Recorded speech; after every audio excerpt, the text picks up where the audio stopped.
Et de retour dans l'Africa Newsroom, nos éditorialistes sont de nouveau avec nous, Jean-Marie Bitomo et Daouda Tal. Et puis notre invité, un président de l'UNC, Vital Kamerhe, est toujours autour de ce plateau avec nous.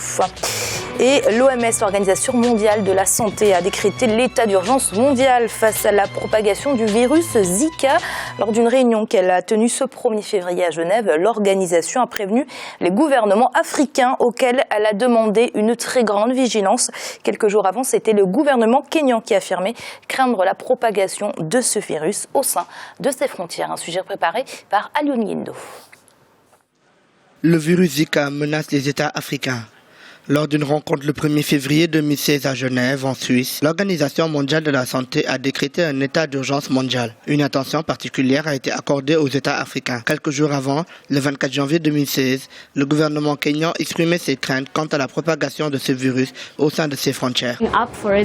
Avec les voyages internationaux et le commerce international, la réalité relative à la propagation du virus Zika dans le reste du monde, y compris l'Afrique, est une réalité.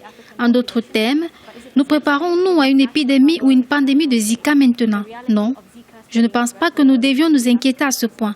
Mais bien sûr, je pense que notre gouvernement, notre ministère de la Santé ont besoin de savoir qu'il y a un risque de propagation dans notre pays.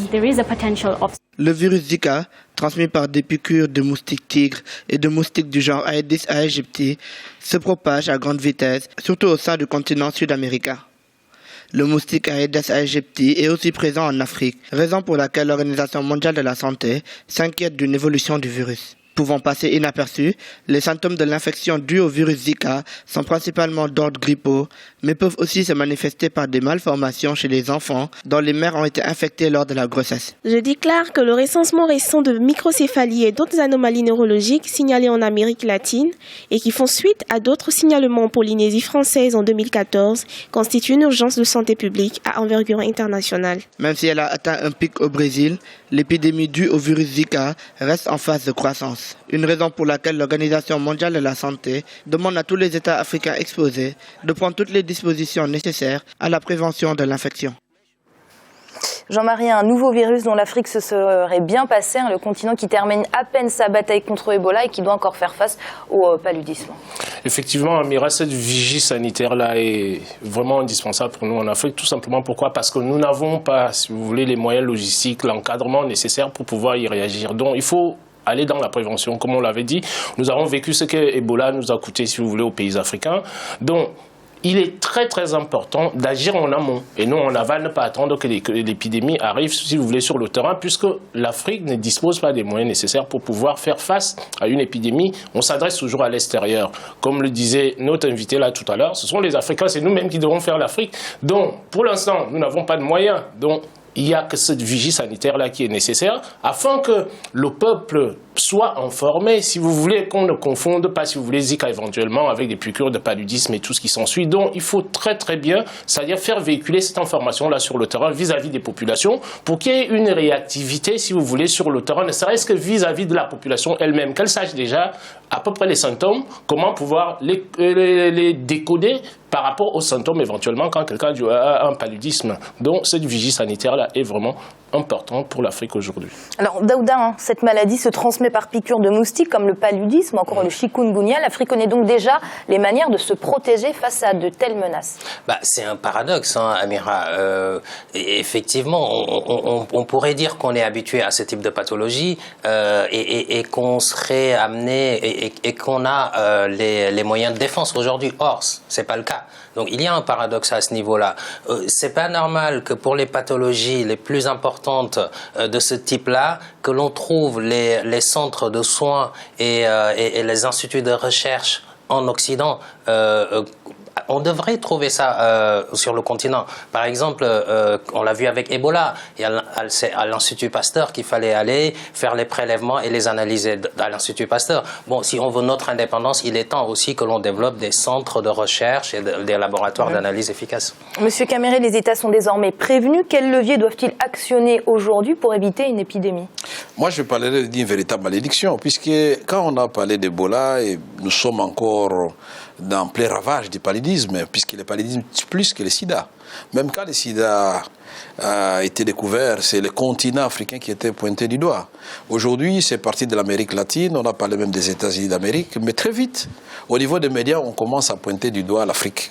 Et c'est l'Afrique qui va payer la facture la plus lourde. Moi, je ne suis pas d'accord avec ça. Je suis plutôt d'accord avec ce que notre chercheur, notre éditorialiste vient de dire tout à l'heure. La meilleure politique de santé, c'est la prévention. Donc les autorités doivent tout de suite et maintenant se renseigner sur cette nouvelle pandémie, puisque c'est à voie de le devenir, pour savoir comment éduquer la population, pour savoir quels sont les symptômes, quels sont les signes pour éviter une grande propagation. Mais nous devons savoir aussi que ça, c'est ce qui vient d'arriver. Mais quand on voit comment l'Afrique est en train de se construire, nos villes, il n'y a plus d'avenues dans certaines villes, on construit ici les égouts, on construit ici les conduites d'eau. Quand il pleut, c'est une véritable catastrophe. Ça, on n'en parle pas, c'est plus que le virus Zika, puisque ça ne concerne pas l'humanité tout entière. Aujourd'hui, la sonnette d'alarme est tirée, parce que c'est parti de l'Amérique latine. Les États-Unis sont concernés dans une certaine mesure, puisqu'il y a des va-et-vient entre les deux continents. Mais si c'était localisé au niveau de l'Afrique, je crois que ça ne serait pas l'actualité, les gens allaient mourir en silence. Donc nous devons prendre la mesure du danger, du désastre et trouver les moyens nous-mêmes, mais d'abord au niveau de l'Afrique. Et les autorités maliennes et la BAD, la Banque africaine de développement, ont signé des accords de financement de projets. Ceci devrait permettre aux autorités de désenclaver le pays en établissant un corridor de Bamako à San Pedro, en Côte d'Ivoire, qui facilitera bien évidemment le transport des biens, mais c'est également le transport des personnes. C'est un sujet de Deo Gracia Supodo. La Banque africaine de développement et l'État malien ont signé lundi 25 janvier 2016 à Bamako des accords de financement d'un montant global de 60 milliards de francs CFA. Ces engagements composés de 40 milliards de francs CFA sous forme de prêts et 20 milliards de francs CFA en dons s'inscrivent dans le cadre du projet d'aménagement routier et de facilitation du transport sur le corridor Bamako-San Pedro en Côte d'Ivoire. À terme, les initiateurs entendent contribuer au renforcement de la mobilité et de la résilience des populations à travers l'aménagement de routes et la mise en place d'infrastructures sociales de base. Le développement des infrastructures a comme impact direct le développement de toutes les régions où il passe. Le Mali a parfois plus de 750 km de certains ports. Donc le plus important, c'est d'avoir donc de bonnes infrastructures pour permettre la fluidité de ces marchandises, donc pour diminuer le coût économique. Donc c'est automatiquement une bonne chose pour le Mali. Il est tout à fait important qu'ils développent des infrastructures qui leur permettent d'atteindre, que ce soit le port d'Abidjan, le port de Dakar ou le port de San Pedro. Le projet permettra notamment l'aménagement et le bitumage de 140 km de routes et l'aménagement de 100 km de pistes rurales, essentiellement au Mali. En apportant son soutien, la BAD voudrait appuyer les efforts de désenclavement et de facilitation du transport des personnes et des biens. Le projet comprend aussi la réalisation de forages d'eau potable, la réhabilitation et l'équipement de centres de santé, l'aménagement de marchés locaux ainsi que la construction d'un poste de contrôle juxtaposé à la frontière entre le Mali et la Côte d'Ivoire. Pour atteindre les résultats escomptés, la plupart des analystes estiment qu'il faudrait désormais mettre en place des mécanismes de contrôle pouvant garantir une bonne gestion du financement. Une fois que le projet est correctement évalué avec des coûts qui sont correctement identifiés, il y a un suivi rigoureux de tous ces décaissements qui font que les gars ne peuvent pas faire n'importe quoi. Ces fonds seront nécessairement affectés à la destination pour laquelle ils ont été mis à disposition.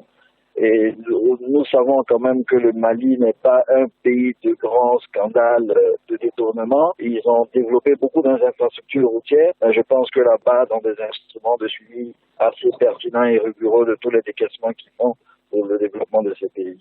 Selon la Banque africaine de développement, ce projet est le plus important jamais engagé au Mali. Il sera également soutenu par la Commission de l'Union économique et monétaire ouest-africaine à travers une contribution financière de plus d'1 milliard de francs CFA. Toutes ces initiatives s'inscrivent dans l'optique de la relance économique du Mali. Le pays vise une croissance dans l'ordre de 6% en 2016. Monsieur Caméré, on ne le répétera pas assez, ces infrastructures routières sont très importantes. Je dirais même que c'est une nécessité pour tout pays qui ambitionne de se développer, puisqu'elles permettent de désenclaver les périphéries, mais également de promouvoir l'intégration régionale. Et pour le cas du Mali, je dirais que c'est plus qu'important, puisque le pays est en train de sortir de la guerre.